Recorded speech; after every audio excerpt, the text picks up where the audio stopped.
অপুকে তুলে নিয়ে গেছে, নিয়ে গিয়ে ওইখানে সারা রাত দফায় দফায় ওর ভিডিও ধারণ করছে, একটু একটু করে অ্যাড করছে এবং এই 14 দিন মাথায় এসে সেটা ভাইরাল করছে। কেন করলো? এতদিন কেন করে নাই? এবং আপনারা প্রশ্ন করতে পারেন যে আপু আপনি এতদিন কেন এগুলো সামনে আনেন নাই?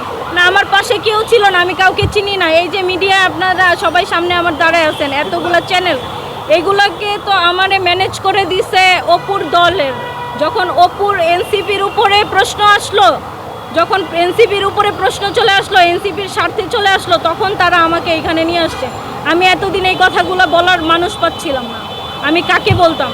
আমি আমার জায়গা থেকে যতটুকু অপুর জন্য করার অতটুকু করছি। এখন আমি জানি না যে আজকের পরে অপু সাধারণভাবে জীবনযাপন করার সুযোগ পাবে কিনা। তার নামে আরও মামলা মোকদ্দমা হইতে পারে, তারপরে হচ্ছে গিয়ে জামিন নাও হইতে পারে, সাজাও হয়ে যেতে পারে। আমি সবার কাছে অনুরোধ করব এগুলো যেন না হয়। ছেলেটা পুরাপুরি একটা মিডিয়া ট্রায়ালের শিকার হয়েছে। আপনারা এত কঠিন হয়েন না আমাদের প্রতি।